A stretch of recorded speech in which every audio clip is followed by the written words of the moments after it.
Namaste Krishna Rao garu. Namaskaram. Welcome to IYRTalks English edition.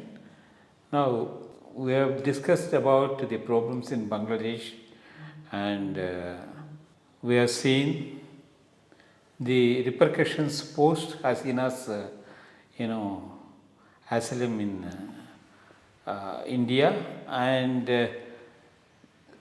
her statements shows a little doubt whether the CCLA hand is involved in propagating the agitation on the reservation issue and boosting her out of the Prime Ministership's post.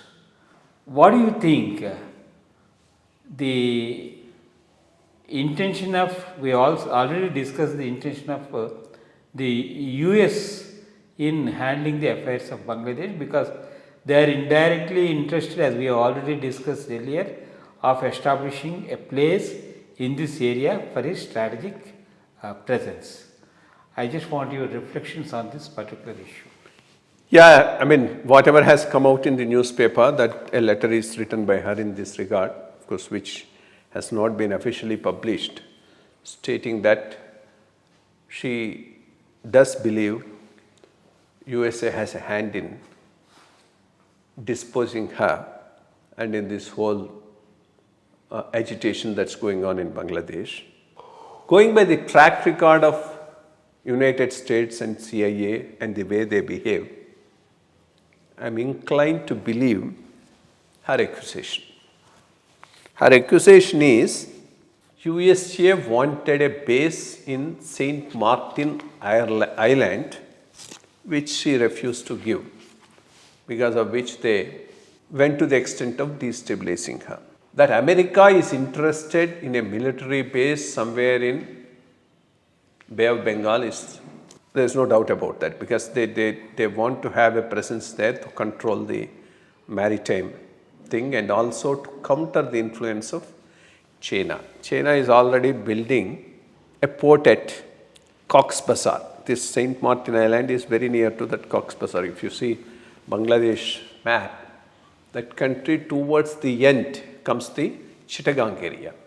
And after Chittagong, you have this Cox's Bazar and then this St. Martin Island in the sea, which is very near to both Myanmar as well as to Bangladesh. In fact, there's some disputes keep going on, maritime disputes between both these countries. So it's very strategically located. In fact, if we played our cards well, that whole track should have been with India. And if it was with India, we could really have an excellent sea-based link to whole of Northeast instead of the chicken neck. Today, that small portion connects the whole of Northeast with India.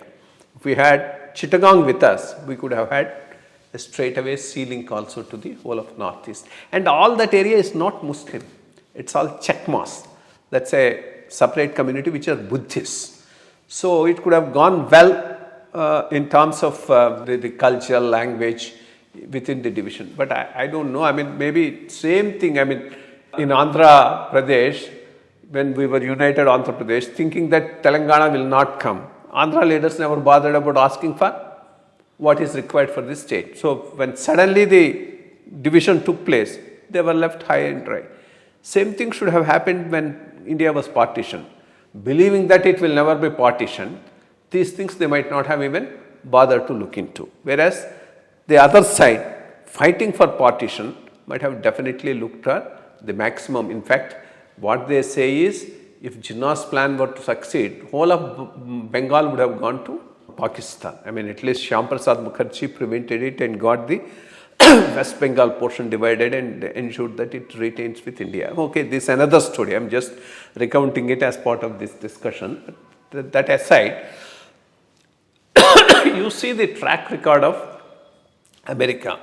Earlier, when Cold War was there, it was a bipolar world, always trying to contain the influence of Russia. The amount of regime changes they have indulged in is enormous. For example, in Indonesia, there was a very, very popular leader known as Sukarno.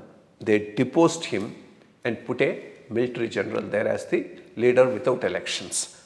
by name Suharto, and that fellow ruled for almost all 3 decades, and one of the most inefficient, corrupt governments.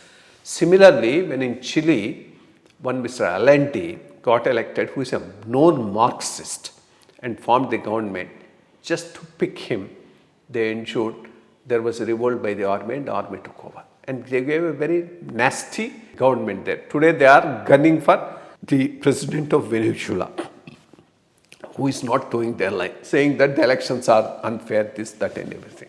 And then see, Sheikh Haseena went to America and Biden refused to meet her. That also sends a signal.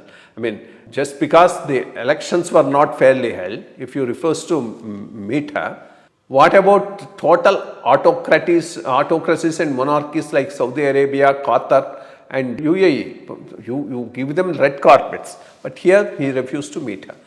So in all probability, CIA should have instigated this to get her out. But only one qualification here I have is, if what is going to replace her is going to be an Islamic fundamentalist government, they may not support it, because that's not to their advantage.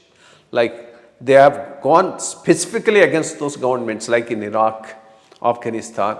So facilitating that may not be their agenda, but maybe that has come up as a byproduct. I mean, their idea was to not this, but this also came as a byproduct of their manipulation, because these type of hesitations, supporting, giving them full support and all that, they can always do and do the regime changes. In fact, after Allende's deposal or before that, people say Fidel Castro came to India to warn Mrs. Gandhi next issue. And she used to all the time say CIA's hand and international interference. In those days, we used to take it lightly, but maybe there's some real truth information which she has, based on which she used to make those comments. So CIA rule is not to be ruled out just like that, but only thing is, if this is not replaced by another autocrat or by army rule, if there are going to be free and fair elections, definitely Sheikh Haseena may find a place within Bangladesh, because her rule was good, economic prosperity was good. So once this anarchy is there, people lose their livelihood, they will always start thinking that was a better regime. So she may again come back, either as a strong opposition leader or as a ruler itself. That cannot be ruled out, because what has now taken over there is a mobocracy. It's not even, you can't call it any government. So that chance is there, definitely. Let's hope that peace is going to be established soon, and India will have a good neighboring country. Thank you.